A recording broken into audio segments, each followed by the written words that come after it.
My wife chose her boss, so I kicked her and her lingerie to the curb. My name's Anthony, and I'm 33 years old. For most of my life, I've been the kind of guy who believes in loyalty, trust, and hard work. I never thought I'd be the type of man to doubt his wife. Chloe and I have been married for almost 10 years. We were that couple people always talked about. The perfect match. At least that's what I used to believe. But lately, things have been different. It started a few months ago. Chloe, once so full of life, started pulling away. Little things began to change. She started coming home late from work, claiming she had to stay longer to finish projects for her boss. At first, I believed her. I mean, why wouldn't I? I've always trusted Chloe. But the distance between us grew, and so did the arguments. We fought about everything. Small things that never bothered us before suddenly turned into huge issues. The intimacy between us disappeared, replaced by cold silence or harsh words. I found myself sleeping on the couch more often than not. I tried to talk to her, tried to fix whatever was going wrong between us, but every time I asked if something was up, she brushed it off, saying I was being paranoid. She'd accuse me of being insecure, of not trusting her. But how could I trust her when she was acting so strange? I started feeling like I didn't know her anymore. It was like living with a stranger. Then came the moment that changed everything. It was a Wednesday night. Chloe had said she'd be home late again, something about helping her boss with a big project. I sat on the couch, the TV playing in the background, but I wasn't watching. My mind was elsewhere. Something just didn't feel right. That nagging feeling in my gut was back, stronger than ever. I couldn't take it anymore. I had to know. I had to be sure I wasn't losing my mind. So I did something I never thought I'd do. I went to Chloe's office. Her laptop was open on the desk. My hands were shaking as I sat down and opened her email. I knew her password. We never hid things like that from each other, or so I thought. At first, everything seemed normal. Work emails, a few messages from friends. But then I saw it, a message from her boss, James. My heart raced as I opened it, praying it was innocent, but it wasn't.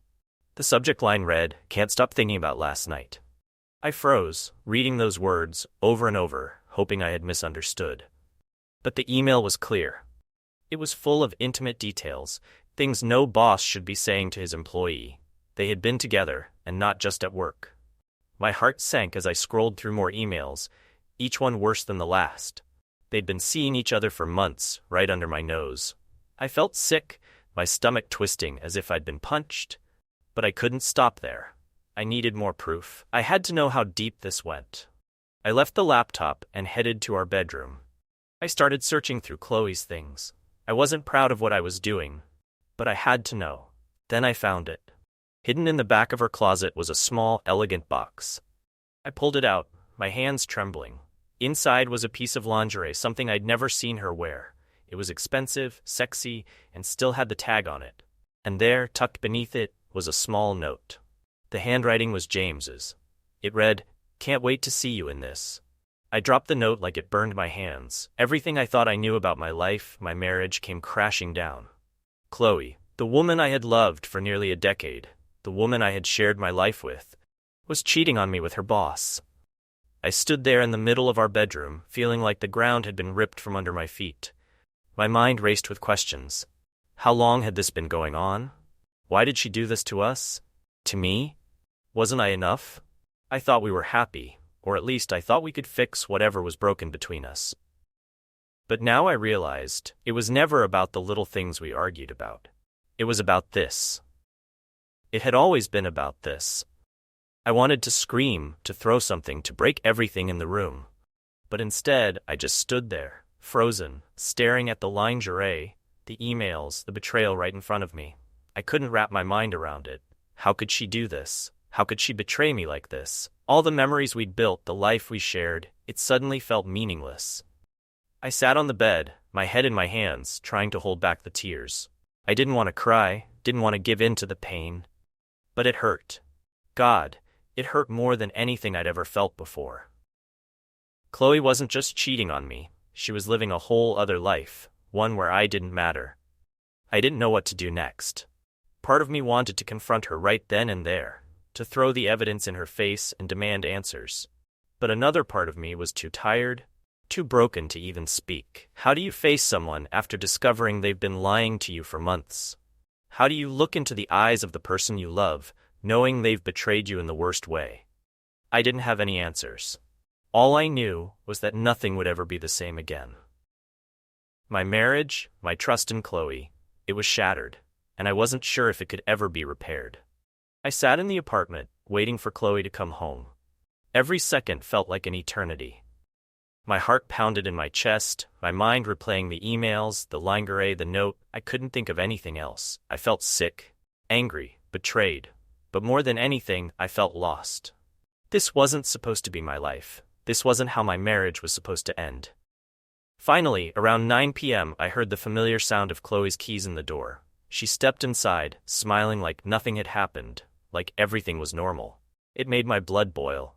How could she smile after everything? How could she act like she wasn't ripping my heart apart? "Hey," she said casually, dropping her bag on the chair by the door. "Sorry I'm late again. James kept us working late on this big project." "Don't," I cut her off, my voice hard, almost unrecognizable to my own ears. She froze, turning to look at me, confusion crossing her face. "What's wrong?" she asked, taking a step closer. But I didn't want her near me. "Not now." "What's wrong?" I repeated, laughing bitterly. "How about the fact that you've been lying to me for months, that you've been sleeping with your boss behind my back?" Her face paled, and for a moment she didn't say anything. I stood up, feeling the anger surge inside me. I didn't want to hold back anymore. "I know everything, Chloe," I said, my voice shaking with rage. "The emails, the lingerie, the notes, all of it." I don't know what you're talking about," she stammered, her eyes wide. She looked scared, but I couldn't tell if it was because she'd been caught or because she knew this was the end. "Don't lie to me," I yelled, my voice echoing through the apartment. I grabbed my phone from the table and shoved it in her face. The emails from her boss open on the screen. This is what I'm talking about." She stared at the screen, her eyes filling with panic. "Anthony, it's not what it looks like." "Not what it looks like," I shouted, throwing the phone onto the couch. "Then tell me, Chloe, tell me what it is, because from where I'm standing, it looks like you've been screwing your boss behind my back." She opened her mouth to speak, but no words came out. I could see the guilt in her eyes, the fear. She knew she was caught, but instead of admitting it, instead of owning up to what she'd done, she did the one thing that made everything worse. She denied it.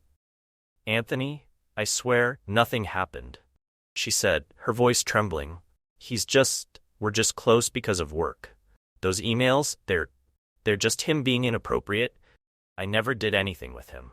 I felt like I was going to explode. How could she stand there and lie to me like that? After everything I'd seen? After everything I knew? "Don't lie to me, Chloe," I screamed, stepping toward her. "I found the lingerie. I found the note from him. You expect me to believe that's nothing?" "It is nothing," she yelled back, her voice rising. "You're overreacting. You're paranoid." That word, paranoid, set me over the edge. She had used it before, making me feel like I was crazy for suspecting something was wrong. But I wasn't paranoid. I wasn't crazy. I was right. "Paranoid?" I repeated, my voice dripping with anger. "You think I'm paranoid? After everything I've found? After all the lies you've told me?" She crossed her arms, her eyes narrowing. "You're making this bigger than it is. I didn't cheat on you, Anthony. You're just looking for a reason to be mad." Her words hit me like a punch to the gut. Was she really trying to blame me for this? To make me the bad guy? "Are you serious right now?"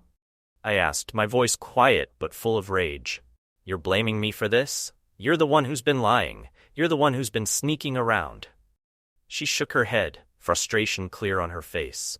"You're acting crazy." That was it. I couldn't take it anymore. I couldn't stand to be in the same room as her. I walked over to the bedroom, grabbing the lingerie from the closet, the note still tucked inside. I stormed back to the living room and threw it at her feet. "Explain that," I shouted, pointing at the lingerie. "Tell me that's nothing." She stared at it, her face pale, but she didn't say anything. She didn't have to. Her silence said everything. "Get out," I said, my voice cold. "Pack your things and get out." "Anthony, don't do this," she said, her voice shaky. "Please, let's talk about this." "There's nothing to talk about," I snapped. "You lied to me. You betrayed me. Now get out. She didn't move. Instead, she just stood there, tears welling up in her eyes. I'm not leaving. This is my home too. Her refusal only fueled my anger. You think I'm going to let you stay here after what you've done? Get out, Chloe. I don't want to see you anymore. I'm not going, she said, her voice firmer now. You're overreacting, Anthony. You need to calm down. Calm down, I repeated, my voice shaking. You want me to calm down? After everything you've done? She stood her ground, refusing to leave. I couldn't believe it. Even after all of this, she wouldn't leave. My blood boiled. I yelled insults, calling her names I never thought I'd say. I wanted to hurt her the way she'd hurt me. I wanted her to feel the same pain that was tearing me apart inside. But no matter what I said, no matter how much I yelled, she stayed. She wouldn't budge. And that made everything worse. I felt trapped, like I was suffocating in my own home. The woman I had loved, the woman I had built my life with, had become a stranger. And now she was refusing to leave. That night I slept on the couch again, the weight of betrayal hanging over me like a dark cloud. The tension in the apartment was unbearable. Days had passed since I confronted Chloe, but nothing had changed. She still refused to leave, and every moment we spent in the same space felt like torture. We barely spoke, and when we did, it was always another argument. My patience was gone. I couldn't stand the sight of her, knowing what she had done, knowing how she had lied to me over and over again. Yet there she was, walking around like nothing had happened. It was a Friday evening, and once again, the apartment felt like a war zone. Chloe was in the bedroom, scrolling through her phone, ignoring me as usual. I was in the living room, pacing back and forth, trying to keep my emotions in check. But it was getting harder and harder. The rage was building inside me, and I knew I was close to breaking. I couldn't live like this anymore. I looked out the window, the sun setting over the city, and my mind raced with thoughts. How had things gotten this bad?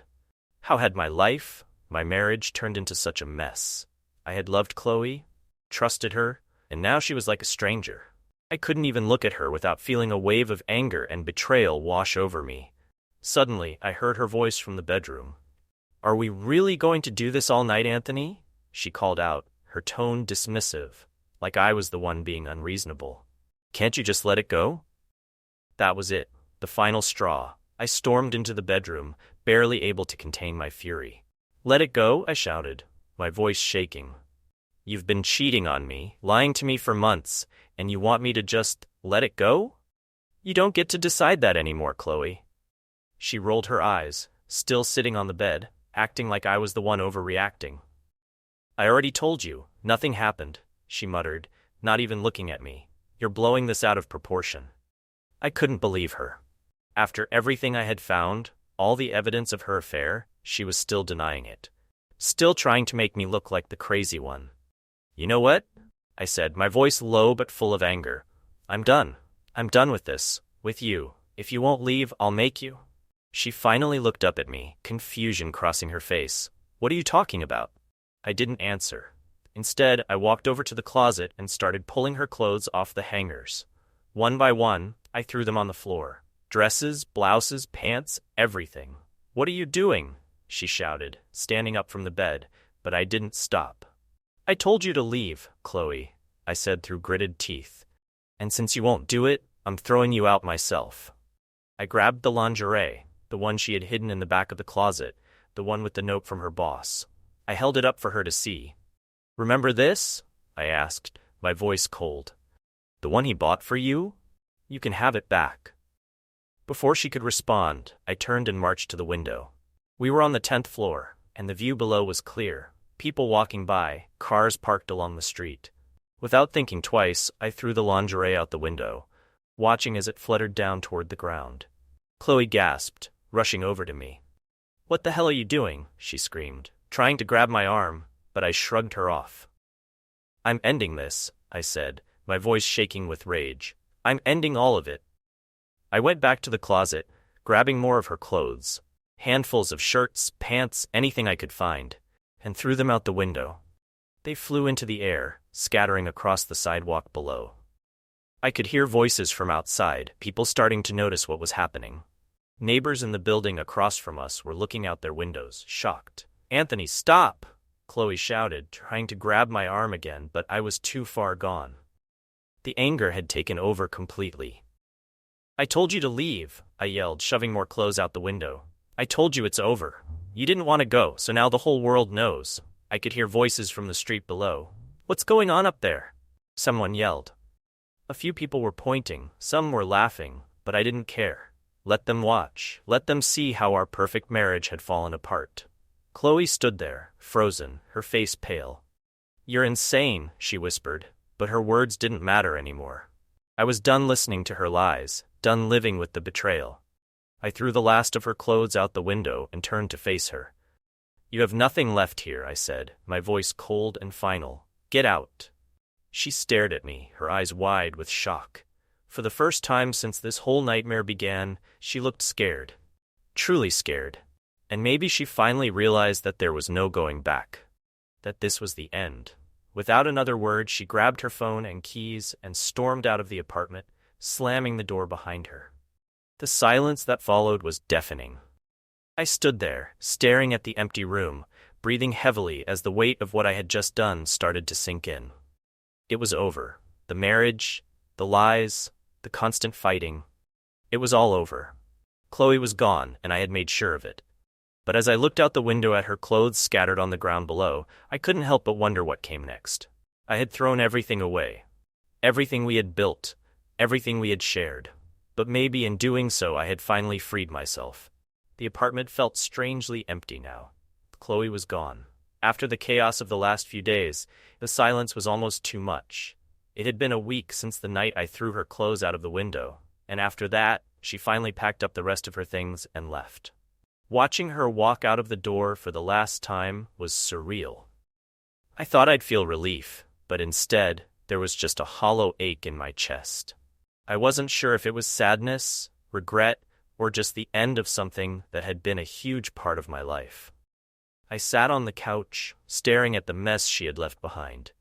Boxes still half-packed, empty hangers on the bed, and old photos we hadn't taken down yet. There were pictures of us smiling, happy, from the early days when everything seemed perfect. It was hard to believe those moments were real. The couple in those pictures felt like strangers now. As I started packing up her last few things, I couldn't stop thinking about where it all went wrong. When did we stop being happy?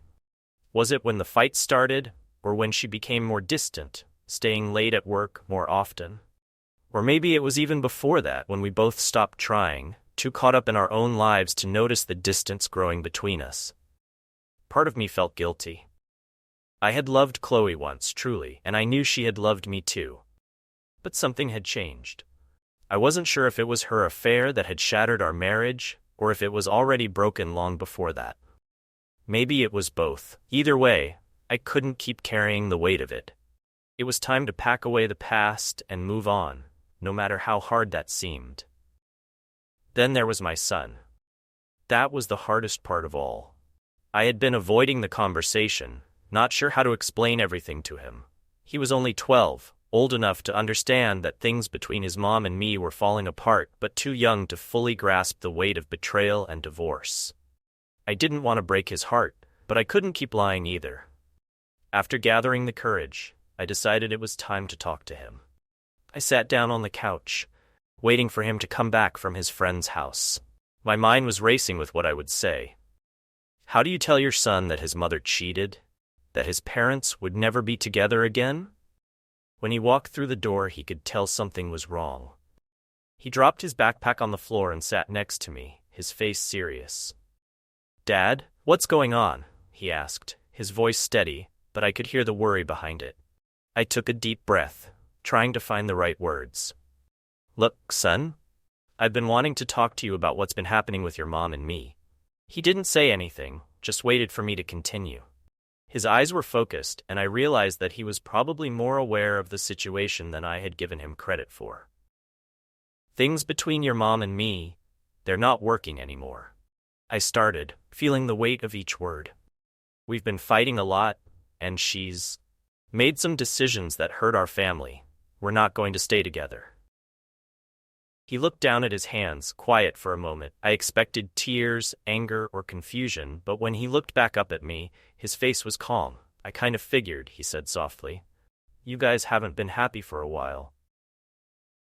His response took me by surprise. I had been so worried about protecting him from the truth, but he had already seen through the cracks in our marriage. I'm sorry, I said, my voice thick with emotion. I didn't want it to come to this, but it's for the best. He nodded slowly. I understand. I just want things to be normal again. That hit me hard. I know, buddy, I do too. We're going to get through this, okay? You and me. We sat there in silence for a few minutes before he spoke again. What about Mom? Where's she going to live? I hesitated. She's moving out. She'll still be around, of course. You can see her whenever you want. He thought for a moment, then shook his head. I want to stay here with you, Dad. I don't want to live with her. His words stunned me. I wasn't sure what to say. I had expected him to feel torn, to want to split his time between us. But here he was, making a decision that even I hadn't anticipated. You sure? I asked gently. You don't have to choose sides. You can still have a relationship with her. I know, he said, looking me straight in the eye. But I want to stay with you. I don't trust her anymore. Hearing that from him broke my heart. I didn't want him to lose faith in his mom, but I also couldn't force him to feel something he didn't. He was hurt, just like I was, and he had the right to make his own choice. Okay, I said softly, pulling him into a hug. You can stay with me. We'll figure it out together. He hugged me back tightly, and for the first time in what felt like forever, I felt a sense of peace. Maybe everything wasn't okay yet, but at least we had each other. And that was a start. That night, after he went to bed, I finished packing the last of Chloe's things. I placed the boxes by the door, ready for her to pick up in the morning. As I looked around the apartment, I realized that while the physical space was the same, it felt different now. It wasn't just mine and Chloe's home anymore. It was a place for me and my son to start fresh, to rebuild our lives without the weight of the past dragging us down. We were going to be okay. The days following Chloe's departure were a strange mix of relief and uncertainty. For the first time in years, I didn't have to walk on eggshells around someone. The constant tension was gone, and the apartment felt lighter. But at the same time, I was still adjusting to a new reality, one where I was a single father, trying to piece my life back together after everything had fallen apart. My son and I fell into a new routine. We spent more time together, just the two of us, and it was nice. We'd play video games, watch movies, and sometimes just sit and talk. The bond between us grew stronger, and I realized how much I had missed out on while I was consumed with the problems in my marriage. He needed me now, and I needed him too. But even with my son by my side, there were still moments of loneliness. The silence at night felt heavier, and the weight of the past would sometimes creep in. I knew I couldn't dwell on what had happened with Chloe forever. I had to find a way to move forward, to truly let go of the anger and hurt that had been eating away at me. One Sunday morning, I decided to go back to church. It had been years since I'd attended regularly. Chloe and I used to go together when we were first married, but as time went on, we stopped. I wasn't sure what I was looking for that day. Maybe peace, maybe clarity, maybe just a break from the constant noise in my head. But something inside me told me it was the right step. As I walked into the church, the familiar smell of old wood and the soft hum of people talking before the service gave me a sense of calm. I found a seat in the back, not wanting to draw attention to myself. The pastor's words that morning were about forgiveness, not just forgiving others, but also forgiving yourself. It hit close to home. I had been holding on to so much anger, not just toward Chloe, but toward myself, blaming myself for not seeing the signs, for letting things get so bad. After the service, I stayed behind, sitting in the quiet church, thinking. It was the first time in a long while that I felt a glimmer of hope. Maybe this was what I needed: faith, community, and a chance to start fresh. I promised myself that I'd keep coming back, that I'd keep working on myself and my relationship with my son. Over the next few weeks, I made church a regular part of my routine. My son came with me sometimes, though he was still processing everything in his own way. I didn't push him, just let him know that we were both healing, and that it was okay to take things one step at a time. It was during one of those Sunday services that I first noticed her, Emily. She sat a few rows in front of me, always alone, her head bowed in quiet prayer. There was something peaceful about her, something that drew me in. I didn't know anything about her, but there was a kindness in her eyes that caught my attention. At first, I didn't think much of it. I wasn't looking for anything serious. I was still rebuilding, after all. But as the weeks went by, I found myself thinking about her more. We exchanged smiles a few times, and eventually, after one service, we ended up in a casual conversation. "Hi, I'm Anthony," I said, feeling a bit awkward as I introduced myself. She smiled warmly. "Emily, it's nice to meet you." There was something easy about talking to her, even though we didn't know each other well.